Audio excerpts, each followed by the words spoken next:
Olá, o Trajetória já está no ar. Hoje nós seguimos nossa série em homenagem aos educadores que fazem a diferença na realidade em que vivem.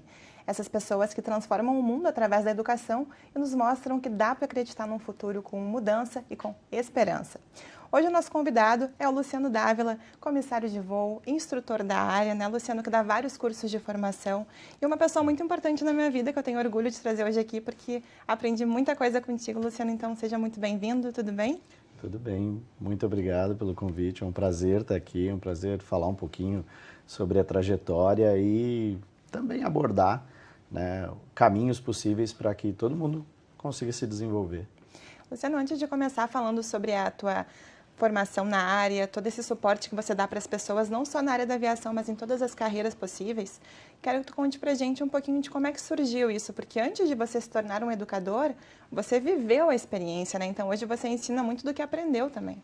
Sem dúvida. Eu comecei como comissário de voo e fui seguindo a trajetória de evolução dentro da carreira, né? Voei como chefe de cabine, depois fui para os voos internacionais, acabei voando por 15 anos e na época que eu fui para os voos internacionais, a gente tinha um número considerável de folgas, porque a gente atingiu o limite de horas muito rápido.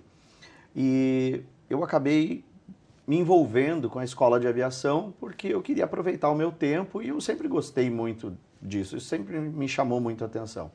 Então eu fui para a escola de aviação, comecei a dar aula, na época sobre regulamentação da profissão do aeronauta, e eu não consegui não me envolver com todos aqueles alunos, sonhos, no pós-curso. As pessoas terminavam o curso e aí tinham que ir para o mercado de trabalho. E eu via uma dificuldade muito grande, era uma barreira muito grande para as pessoas sair da formação e entrar no mercado. E eu comecei a perceber que o curso de comissário de voo ele tem uma formação muito voltada para o lado técnico, mas que o processo seletivo e a vida depois do comissário, ela tem muito a ver com o lado humano, o lado de lidar com as pessoas, entender da emoção, ações, reações das pessoas. E comecei a observar que o próprio treinamento que eu recebia dentro da companhia aérea era muito voltado para autoconhecimento, né, para você também se gerenciar, se conhecer e se gerenciar, conhecer as pessoas e também gerenciar as pessoas. E isso era uma coisa cobrada no processo seletivo, mas que não era ensinado no curso. Então, ali eu percebi que existia uma deficiência na formação desses profissionais. Tinha muita gente que tinha o sonho de voar, era levado para uma formação completamente técnica, onde você fazia a prova da ANAC e era aprovado, e quando ia para o mercado não entendia por que não conseguia avançar nos processos seletivos. Então, eu percebi isso e não tinha como não me envolver, né? Vendo as pessoas que investiam o seu tempo, os seus sonhos ali de ter uma carreira dentro da aviação. Então eu comecei, através de grupos de WhatsApp, pós-curso, vamos dizer assim, a dar orientações. E eu comecei a perceber o seguinte, as pessoas estavam tendo muito sucesso. Né? Praticamente 95% das pessoas que estavam sendo orientadas por mim entravam numa companhia aérea. E eu cheguei em um determinado momento e pensei, eu acho que isso podia virar algo mais profissional. Quando eu entendi isso, aí eu fui me especializar. Através da própria companhia aérea, eu conheci o coaching, eu conheci a programação neurolinguística e fui me especializar nessas áreas, conhecer ferramentas, né? E eu criei uma mentoria. Na época ela era individual, e foi aonde eu testei muitas dessas ferramentas, vi o que servia, o que não servia, e eu acabei criando uma metodologia que desenvolve o perfil comportamental das pessoas que querem se tornar comissários de voo, justamente fazendo com que ela desenvolva os comportamentos que são desejados por essa indústria, desenvolva os conhecimentos de relações humanas que são desejados por essa indústria. E é como eu digo, daí se torna como você vender água para quem está no deserto. Fica muito fácil, no momento que a companhia aérea precisa de pessoas que tenham um conhecimento amplo sobre gestão de comportamentos e pessoas, para estar numa posição onde você gerencia a segurança e o comportamento das pessoas dentro de um avião, é o match perfeito, né? Eu costumo dizer. Então, comecei a me envolver, criei um treinamento. Hoje esse treinamento chama-se Plano de Voo, né, para futuros comissários de voo aí que querem entrar no mercado. E o foco dele é justamente esse, desenvolver habilidades comportamentais, profissionais, porque eu passo a experiência que eu adquiri ao longo desses 15 anos voando, e também de desenvolvimento de algumas coisas que, por exemplo, não tem na formação do comissário, como inglês.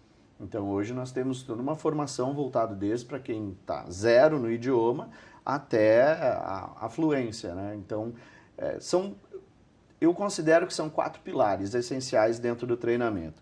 Desenvolver você como indivíduo e o seu perfil comportamental, desenvolver você como profissional e adquirir as habilidades que o mercado busca, entender o processo seletivo no qual você vai participar. Eu digo, isso é diferente de saber o que vai acontecer, não é previsibilidade, é você entender qual é o contexto mesmo de cada uma das fases que você está fazendo e o desenvolvimento do idioma. E aqui eu gostaria de também citar um tabu, né? Muita gente acha que ser comissário de voo é ser poliglota, é falar inúmeros idiomas. Na verdade, um comissário de voo, a função principal dele é saber se comunicar. Você é capaz de se comunicar sem abrir a boca. Agora, me ouvindo, você está emitindo uma mensagem. Você está se comunicando. Então, um comissário ele tem que ser um excelente comunicador. Se comunicar de diversas formas, inclusive com o olhar, com o gesto, com a linguagem corporal, passar a mensagem para quem está sentado lá sem sequer olhar para essa pessoa. Ele tem que ter essa capacidade, né? E isso por muitos anos foi confundido com falar diversos idiomas. Se você não sabe se comunicar bem em português, você também não vai saber fazer isso em inglês. Então a principal função, a principal ferramenta de trabalho de um comissário de voo é a sua capacidade de comunicação. Óbvio, se você faz isso em 2 idiomas, em 3 idiomas, em 4 idiomas, você amplia o leque de pessoas que você consegue atingir, né, com essa sua capacidade de comunicação. Então, o inglês, ele é algo importante para a carreira como um todo, mas ele não é algo, por exemplo, eliminatório, que é o que todo mundo pensa. Para ser comissário de voo, eu tenho que falar inglês, ou eu tenho que falar espanhol, ou eu tenho que ter outro idioma. E não necessariamente. Hoje, empresas no Brasil contratam comissários de voo que têm o perfil comportamental que eles desejam, mesmo que essas pessoas tenham o seu inglês ou espanhol em nível básico. Então, eu vi, na verdade, uma grande deficiência de formação e que agora, com a experiência que eu estou tendo, eu estou vendo que ela não é só na aviação. Quando a gente olha aí para o mercado, para essa nova geração que está chegando no mercado de trabalho, a gente vê que essas habilidades de relações humanas é o que as empresas hoje mais estão acordando para buscar, porque você contrata muitas vezes. Como é que as empresas contratavam antes? Baseado em aptidões técnicas, né? Mas demitiam por quê? Questões comportamentais. Então hoje, por que você... A contratação, como é que ela está hoje? Questões comportamentais. Técnica a gente sabe que você consegue desenvolver, mas as questões comportamentais, como é que é desenvolvido? Entende? Então, basicamente é isso que eu faço hoje. Eu faço trabalho difícil. Eu pego a questão comportamental e trabalho e alinho ela àquilo que o mercado está exigindo. Isso mostra a importância, né, Luciano, da educação, essa ferramenta que tu usa para instruir as pessoas e mostrar para elas o quanto elas podem se desenvolver. Tem uma coisa que, numa das primeiras aulas que eu tive contigo, eu lembro até hoje, que é algo como: eu acordo todo dia de manhã e se eu não consigo fazer a minha cama, não consigo arrumar a minha cama, o que é mais que eu vou ser capaz de fazer durante o dia? Isso é um ensinamento que eu aprendi, eu acho que faz uns 4 ou 5 anos, e até hoje eu não fico um dia sem arrumar minha cama, porque eu sei que se eu não conseguir fazer aquilo, qualquer coisa vai me vencer no dia. Então, como é que tu te sente, Luciano, olhando para todos esses alunos, todas essas pessoas que você transformou através dos seus ensinamentos e ver o impacto que tu causou na vida deles, o impacto positivo, essa transformação, esse protagonismo que tu forneceu para eles? Esse lance da cama, vou comentar ali antes, ele é muito simbólico, né? Porque a gente tem a noção, quando a gente começa um projeto, todo ser humano, quando começa qualquer projeto, ou quando se empolga com um determinado tema, a gente acha que só vai haver flores no caminho. E o que acontece? Não importa o que você escolha fazer, virão obstáculos. Vai ter aquele dia que você vai desabar. Não importa qual área, não importa qual nicho, e você ter um local de repouso, que é o teu abrigo, que é o teu local de recuperação, e você saber que naquele dia, o dia que deu tudo errado, você chegou lá e olhou para o seu ambiente, para a sua intimidade, e sabe que ela está organizada, isso atenua bastante o efeito disso. Quando você está num ambiente bagunçado, desorganizado e ainda algo muito difícil acontece, a chance de você se perder literalmente no meio da bagunça é muito grande. Na bagunça de pensamentos, na sua bagunça de organização mesmo do seu ambiente, isso contribui. Um dos primeiros rapports que a gente aprende é o rapport de ambiente, ou seja, a influência que o ambiente tem sobre você e sobre o teu comportamento. E construir esse ambiente é a primeira coisa que você tem que fazer e principalmente defender. Construir é fácil, né? Arrumar a cama hoje é fácil. O difícil é manter esse hábito por todos os dias. Então, sim, se a gente quer conquistar qualquer coisa, a gente tem que começar pelo básico, por aquilo que nos influencia no nosso dia a dia. Sobre a segunda coisa que você perguntou, sobre a influência, né?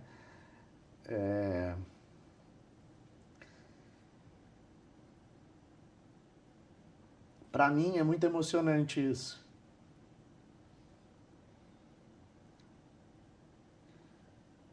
A primeira turma que eu dei aula, tinha uma menina que ela tinha um sotaque muito carregado do interior, né? E a pronúncia, né? Eu brinco, as garrafas, né? E ela tinha um sotaque realmente muito carregado. E quando eu olhei para ela, eu pensei assim, cara, com toda a inexperiência que eu tinha, né? Cara, isso não vai rolar. Alguém tem que orientar isso, né? Pois ali foi o primeiro tapa na cara que eu levei como instrutor na minha vida, porque ela foi a primeira da turma a voar. E eu disse, bom, então agora quem tem que aprender é quem? Sou eu. E esse episódio quebrou muita crença que eu tinha e me mostrou que qualquer pessoa consegue conquistar o seu cargo de comissário de voo. Hoje não existe mais aquilo, tem que ser eternamente solteiro, não ter filhos, abdicar de relacionamentos, ser magra, alta, bonita, não. Isso ficou lá na década de 60. Já desde a década de 80 isso não é mais assim, mas esse estereótipo continua. E quando eu vejo, por exemplo, transformações como uma aluna que eu tive do interior de Santa Catarina, que tinha 3 filhos, né, que o marido, quando eu disse para ela, olha, a qualquer momento você pode ser chamada e ir para uma base no Brasil. E aí, 2 semanas depois, ela me disse que o marido, que trabalhava com... Eu não me lembro o que era, mas ele era um ambulante. Eu não me lembro se era alguma coisa com comida, ou churrasquinho, ou algodão doce, realmente eu não me lembro. E ela disse, ele trabalhava num ponto físico, nós resolvemos esse problema. Hoje ele tem um trailerzinho lá, um esquema, e a gente já fez tudo isso porque no momento que eu for aprovada, ele vai levar o trabalho dele junto. Então já está tudo preparado. E você vê, ela tinha uma filha de 10 anos, uma de 8 anos e uma de 6 anos. Uma mulher no interior, eu me lembro até hoje a dificuldade que era a gente ter sinal de internet de qualidade para conseguir fazer aulas. A gente fez aulas muitas vezes de madrugada ou à noite, porque o sinal era um pouco melhor. E hoje eu sei que ela está feliz no emprego dos sonhos dela, podendo proporcionar para os filhos dela uma realidade completamente diferente. Então, quando eu penso no efeito daquilo que eu faço, eu nunca penso diretamente nas pessoas hoje que estão voando, mas em quantas outras pessoas eles vão ter influência, né? Hoje, por mais que eu ajude, por exemplo, uma menina jovem a voar, né? Ela vai inspirar outras a ir também atrás dos seus sonhos e ajudar a sua família e dar uma realidade, uma condição diferente, né, para a sua família enfim, quem trabalha na aviação, por exemplo, tem benefício passagem. Uma das coisas que eu sempre digo é o seguinte: ninguém volta igual de uma viagem. Por mais que você não consiga perceber coisas, não tenha uma percepção aguçada, você volta diferente de uma viagem. Agora, imagina você poder proporcionar para sua família viagens, né? Porque tem um desconto maravilhoso que os funcionários têm, que podem levar, então, os seus parentes, né? E eles mesmos podem viajar. Então, você leva eles para uma condição de aprendizado, de descoberta, de cultura nova, de contato com outras pessoas, de contato com outra cultura, de ver as mesmas coisas, só que feitas de uma forma diferente em outro local.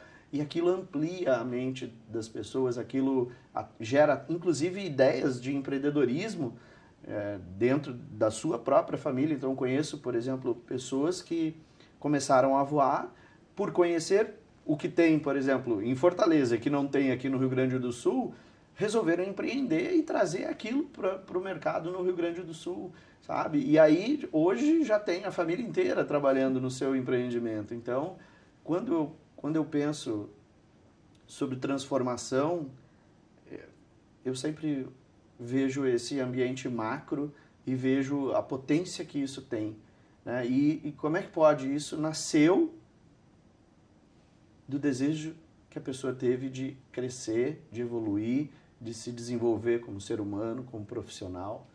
Então, é mágico isso. Isso mostra também a empatia que tem, né, o educador, porque ele é capaz de projetar nos outros aquela coisa boa que está nele. Então, isso é demais. Outra coisa também, Luciano, que uma vez você me falou, que sempre que a gente tem alguma coisa importante para fazer, a gente precisa, antes de sair de casa, isso eu faço em cada programa, por isso que eu vou rapidinho no banheiro me arrumar, se olhar no espelho e pensar se eu quero ser lembrado ou se eu quero ser esquecido. Isso para mim é uma das principais coisas que eu aprendi contigo, que eu levo para a vida. Quem eu posso espalhar, isso eu espalho também. Então, é esse protagonismo que tu dá para as pessoas que te torna diferente, que mostra para essas pessoas a importância que elas têm no mundo e o quanto elas podem fazer por elas. Você sabe de onde eu tirei a consciência do protagonismo? Uma vez eu assisti uma entrevista e o repórter estava entrevistando uma menina que estudava, agora não me lembro se é em Massachusetts, no Instituto de Tecnologia de Massachusetts ou em Harvard. Não me lembro qual desses dois ela estudava. E aí o repórter perguntou para ela o seguinte: você tem o cara que desvendou o genoma humano, o DNA, como professor. Esse cara é um Nobel. Como é ter aulas com ele? E ela disse: eu não entendi. Ele não é teu professor? É, meu professor. Como é aprender, escutar as coisas que ele tem para lhe dizer? E ela disse: olha, eu não entendi muito bem a tua pergunta, eu vou tentar responder. Ele não me ensina nada. Ele me dá um tópico que eu tenho que pesquisar. Eu vou pesquisar, eu vou concluir, tirar conclusões sobre aquilo, formular teorias sobre aquilo, e nos nossos encontros eu vou apresentar isso. Ele, como mestre, ele identifica qual é meu verdadeiro potencial. Se eu tenho, por exemplo, potencial para pesquisa, potencial para atuação no campo, né? Ele vai ver qual é a minha verdadeira vocação dentro desse contexto e vai me direcionar trabalhos adicionais ou corrigir distorções aí de entendimento que eu venha apresentar. Mas ele não me ensina nada, até porque ele foi Nobel de Ciência. Se eu vir para cá para saber o que ele sabe, nunca haverá um novo Nobel. Eu vou ficar sempre embaixo do guarda-chuva aqui de conhecimento dele. Quando eu escutei isso, eu disse: é isso. Tá tudo errado. Como é hoje o nosso sistema de ensino? Nós temos um sistema de ensino completamente passivo. A gente vai para escola, a gente senta, as pessoas falam, a gente copia. Eu nunca vou saber mais do que aquela pessoa que está lá na frente. Eu sempre vou ficar embaixo daquele guarda-chuva.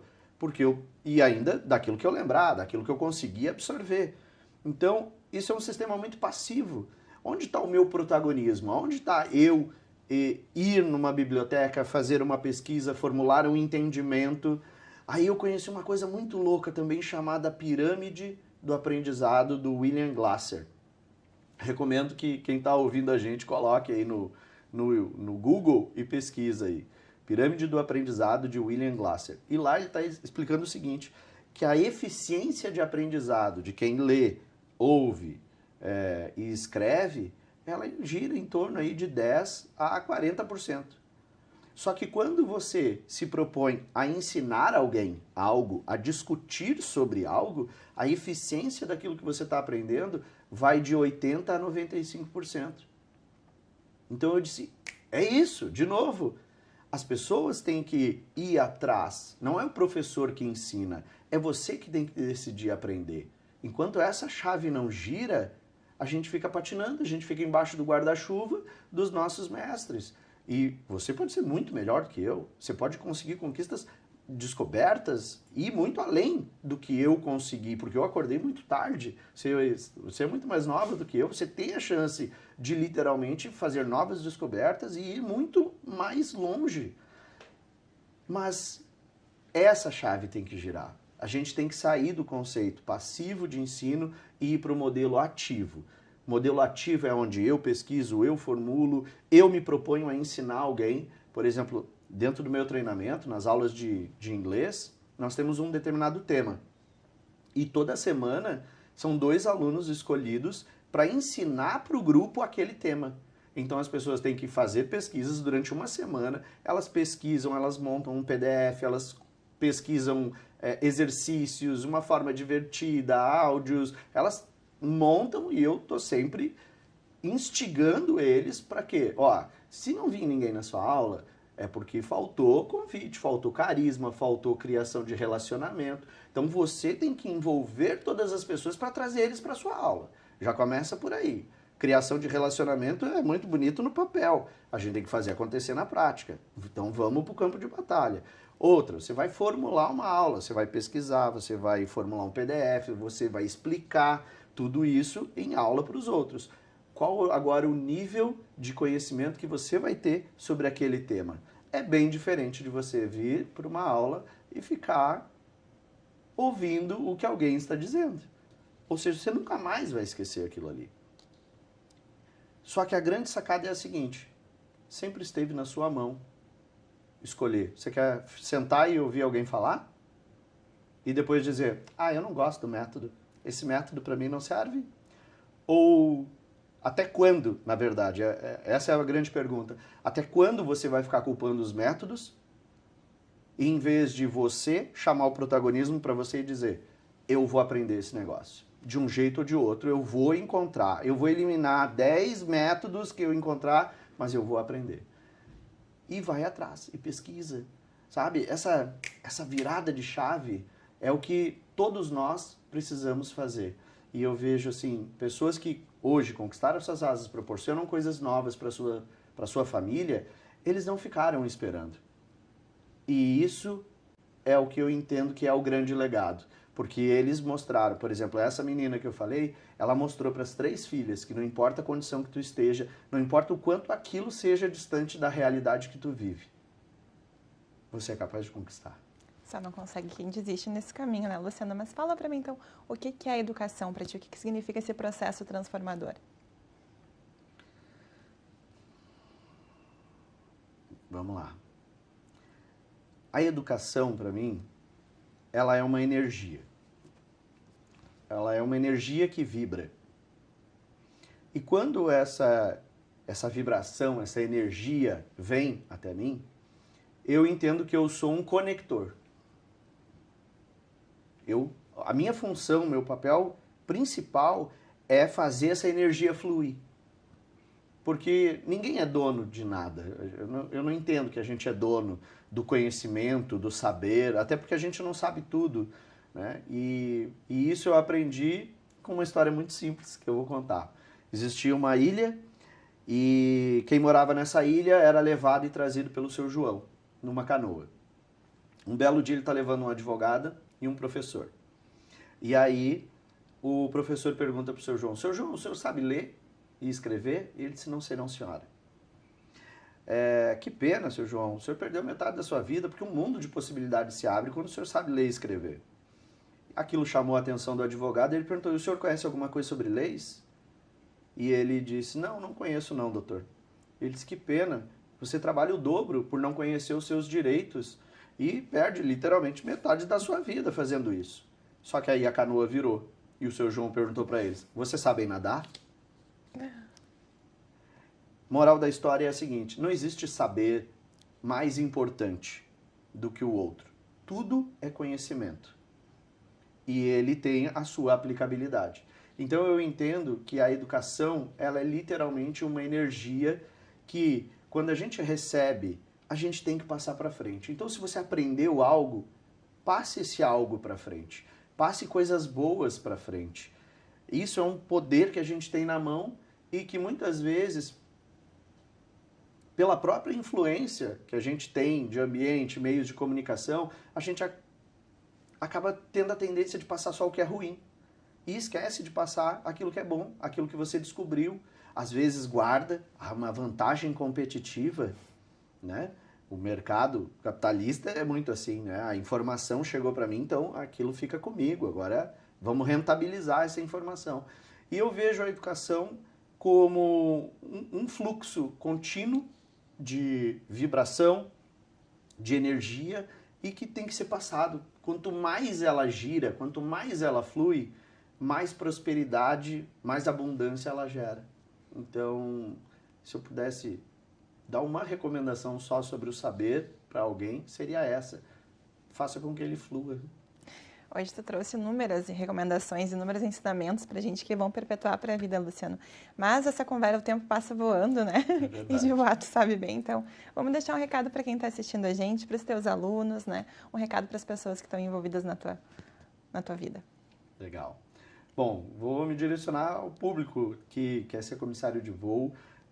Eu recomendo que vocês olhem para dentro de vocês, conheçam quem vocês são, conheçam suas emoções, as suas reações, sua programação de reação, seus modelos mentais. Conheça-se e também se dedique a estudar o outro, a compreender o outro. A profissão de comissário de voo, ela cuida de pessoas. O que um comissário mais faz na vida é ajudar pessoas. Ele tem, sim, ele é aquela pessoa treinada para ter um olhar sobre segurança, principalmente preventiva, aquela que você tem que fazer para que nada aconteça. Mas, graças a Deus, né, nada acontece na aviação. E você vai ter muito da sua atenção voltada para o relacionamento dos clientes de uma companhia aérea. Então, dedique-se a construir um perfil comportamental que é desejado nesse mercado e que com certeza você vai ter sucesso. Esse é o conceito da nova aviação. Esqueça aqueles estereótipos e padrões sobre peso, altura, beleza, relacionamentos, filhos. Esquece aquilo. Aquilo faz parte do passado. Hoje, a nova aviação é uma aviação muito mais dinâmica e muito mais exigente, principalmente da parte de relações humanas, que é onde eu recomendo sempre que você concentre todos os seus esforços. E eu gostaria de deixar aqui um agradecimento especial à minha esposa, a Raquel, que é minha companheira nesse processo de desenvolver pessoas. Ela muitas vezes é o meu ponto de equilíbrio, né? Porque como eu lido com muitas pessoas e muita energia, às vezes eu também desequilibro. E ela é o meu ponto de equilíbrio, literalmente. Ela me traz de volta para o eixo ali, me ajuda muito nesse processo. Hidrata durante as lives. Mas vai muito além disso, né? Ali nos bastidores, ela é realmente quem faz a coisa toda acontecer e a gente não conseguiria ter tantos alunos, impactar tantas vidas se ela não tivesse engajada nesse projeto também. Ela é também treinadora de inteligência emocional, então é fantástico ter o apoio dela e eu agradeço muito. Luciano, fico muito feliz em poder contar a tua história, porque se hoje eu estou aqui, com certeza tu teve uma parte muito importante nisso. Tu me permitiu contar a minha história também. Eu sou muito grata a isso por tudo que tu me ensinou. Com certeza eu vou levar para toda a minha vida. Luciano, obrigada por participar. Eu fico muito orgulhosa em poder te receber aqui hoje. e espero que tu continue perpetuando esse trabalho tão lindo que tu faz. Muito obrigado. Só te desejo sucesso e que teu trabalho também impacte muitas vidas. Então esse foi o Luciano Dávila, meu professor também. Se você quiser rever esse programa e outros, você pode assistir nas nossas redes sociais e também no nosso canal no YouTube. Hoje nós ficamos por aqui, mas na próxima edição a gente traz novas trajetórias para você. Muito obrigada pela sua companhia e até a próxima.